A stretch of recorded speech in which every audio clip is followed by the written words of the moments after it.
सुबह के 3 बज चुके थे और कालू वाटरफॉल जाने के लिए हमारी सब कुछ तैयारी हो गई थी। मालशेज घाट से जाते हुए हमारे नजर घाटी से ऊपर आने वाले बादलों पर पड़ी और हम वहां पर रुक गए। घाटी के बढ़िया नजारे देखते हुए पहाड़ों से आती हुई शुद्ध हवा का हम आनंद ले रहे थे। चारों ओर फैली हुई हरी भरी वादियों में पहाड़ों की चोटियों से गुजरते बादल ऐसे लग रहे थे जैसे प्रकृति ने अपनी चादर पर सफेद से खूबसूरत सजावट की हो। मालशेज घाट से उतरते ही हमें एक नामहीन हरे बोर्ड ने आकर्षित किया, जो कालू वाटरफॉल ट्रैक पॉइंट और टिथब्बी वन रिसॉर्ट्स की ओर जाने का संकेत दे रहा था। हमने पक्की सड़क छोड़कर गांव की सड़कों में प्रवेश किया। वहां पहुंचने के बाद दृश्य अत्यंत मनमोहक था। चारों ओर हरियाली, बादलों से ढके पहाड़ और शांति से उड़ते पंछी मन को मंत्रमुग्ध कर रहे थे। रास्ते से गुजरते हुए हवा की शुद्धता और पक्षियों की मधुर आवाज मन को पूरी तरह से मोहक बना रही थी। हम सड़क से आ रही छोटी छोटी धाराओं को पार कर अपना रास्ता बना रहे थे। मेरा दोस्त नारायण सुंदर दृश्यों की तस्वीरें उतारने में व्यस्त था। मेरी बेटी उन्हें नजरअंदाज करते हुए अपने रास्ते पर आगे बढ़ रही थी। पीछे की धारा की तुलना में इस धारा में पानी अधिक था। पानी बहुत साफ था, इसलिए हमने अपने कैमरे से पानी के अंदर के कुछ वीडियो बनाए। मेरी बेटी स्वरा को यह सब बहुत आनंददायक लग रहा था। छोटी छोटी धाराओं में पैर रखकर स्लो मोशन वे में वीडियो बना रही थी।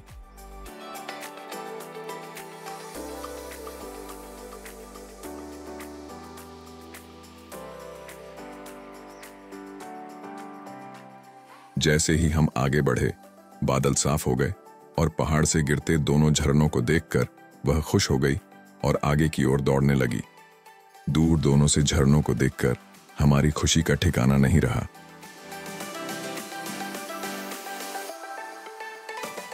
और अब हम जल्द से जल्द वहां पहुंचना चाहते थे। एक तरफ कालू वाटरफॉल था और दूसरी तरफ मावली वाटरफॉल। हमने अब तक लगभग 4 से 6 किलोमीटर की दूरी तय कर ली थी।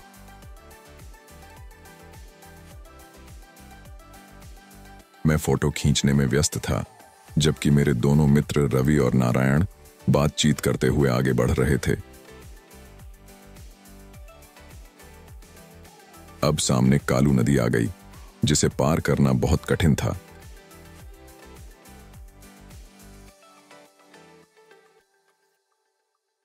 पानी का तल दिखाई नहीं दे रहा था, जिससे कदम रखना मुश्किल हो रहा था।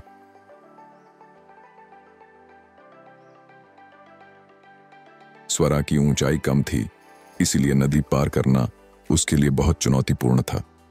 नारायण ने एक हाथ दिया और मैंने उसका दूसरा हाथ पकड़ लिया, जबकि मेरा कैमरा दूसरे हाथ में था।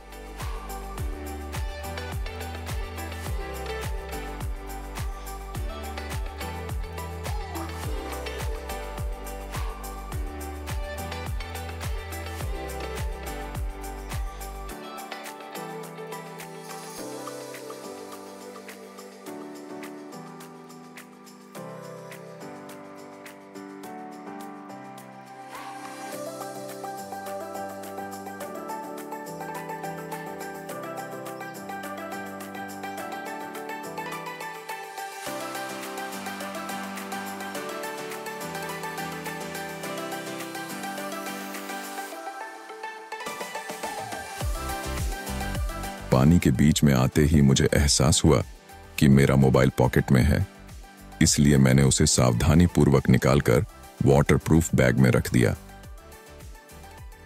रवि ने आगे जाकर पानी की गहराई का अंदाजा लगाकर हमें मार्गदर्शन कर रहा था।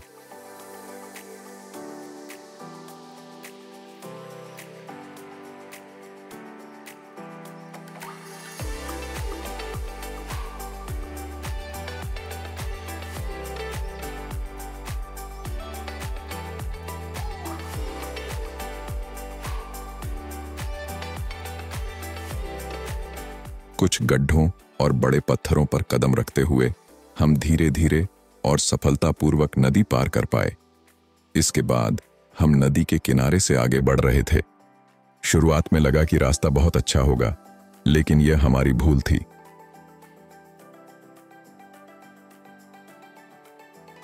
अब थोड़ी चढ़ाई शुरू हो गई थी और नदी के तेज बहाव की आवाज भी सुनाई दे रही थी।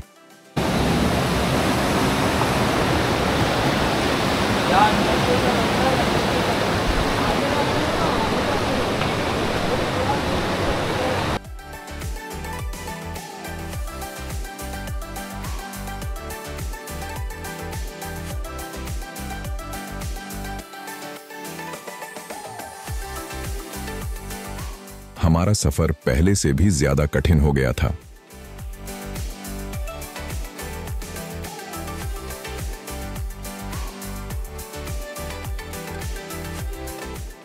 पानी के अंदर जाने पर गहराई का पता नहीं चल रहा था, इसलिए हमने किनारे से चलना तय किया। लेकिन वहां बहुत फिसलन थी। बार बार फिसलने के बावजूद स्वरा को सुरक्षित ले जाना और वीडियो शूट करना मेरे लिए एक बड़ी चुनौती बन गई थी। मेरे दोस्त बार बार कह रहे थे कि कैमरा बंद कर और स्वरा की ओर ध्यान दो, लेकिन मैं दोनों पर ध्यान दे रहा था। जैसे जैसे हम आगे बढ़ रहे थे, हमारी चुनौतियां भी बढ़ती जा रही थीं, मानो खतरों का खेल शुरू हो गया हो।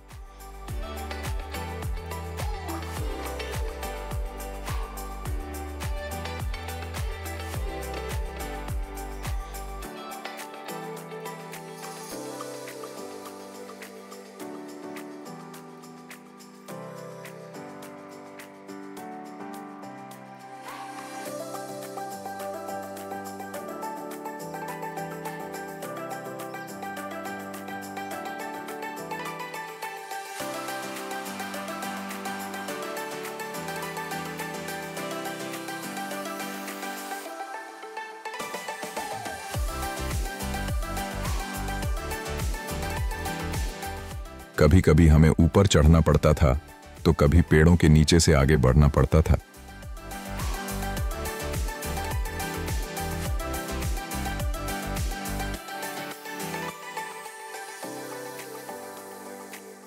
अब एक नया खतरा सामने था।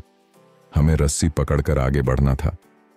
आगे से लोग आ रहे थे, इसलिए हमें उन्हें साइड देने के लिए रुकना पड़ रहा था।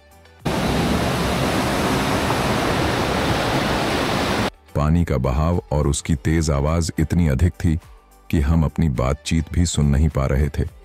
हमें एक दूसरे से जोर से बात करनी पड़ रही थी। बहुत मेहनत और कठिनाई से हमने उस मोड़ को पार किया। अब यहां से आगे बढ़ना बहुत कठिन था, इसलिए मैंने स्वरा को अपनी गोद में ले लिया और उसे उठाकर आगे बढ़ रहा था। अचानक मेरा पैर गहराई में फिसल गया और हम दोनों गिर पड़े। वहां एक दोस्त ने हमें सहारा दिया और हम आगे निकल आए। अंततः हमारा कठिन सफर समाप्त हुआ और हम उस जगह पहुंच गए जिसका बेसब्री से इंतजार कर रहे थे। ठीक हमारे पीछे कालू झरना तेजी से गिर रहा था। झरने की ऊंचाई से पानी गरजते हुए नीचे की ओर गिर रहा था, मानो आकाश से एक सशक्त धारा धरती की गोदी में समा रही हो। स्वरा और रवि को वहीं छोड़कर मैं और नारायण झरने के करीब जाने लगे।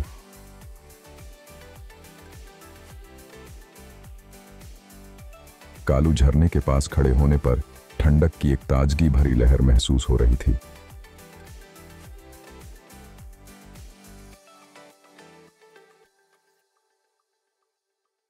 पानी की झील में गिरते हुए फव्वारे जैसे उछलते जलकण सूरज की किरणों में मोती की तरह चमक रहे थे। यह दृश्य स्वर्गीय सुंदरता का आभास दे रहा था, मानो प्रकृति ने अपनी कला का सर्वोत्तम उदाहरण प्रस्तुत किया हो।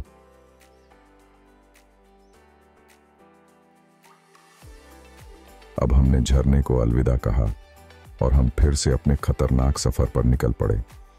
चूंकि हमने पहले ही इस रास्ते को देखा था, मन में थोड़ा कम डर लग रहा था।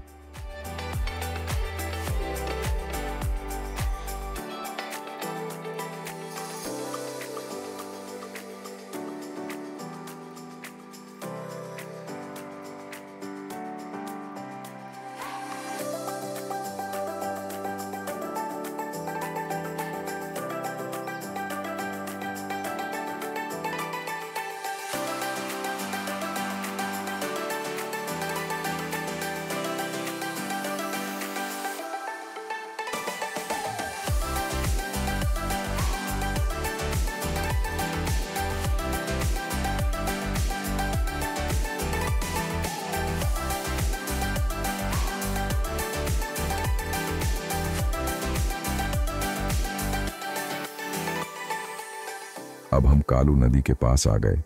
यहाँ स्वरा को जिपलाइन से नदी पार करनी थी। उसने बड़ी आसानी से इसे पार कर दिया। इस रमणीय स्थल की खूबसूरती और शांति में खो जाने का अनुभव बेहद अद्वितीय है और हम इस प्राकृतिक सौंदर्य का हिस्सा बनने का आनंद प्राप्त कर सकते हैं। आशा है कि आपको यह वीडियो पसंद आया होगा। कृपया लाइक करें, सब्सक्राइब करें और कमेंट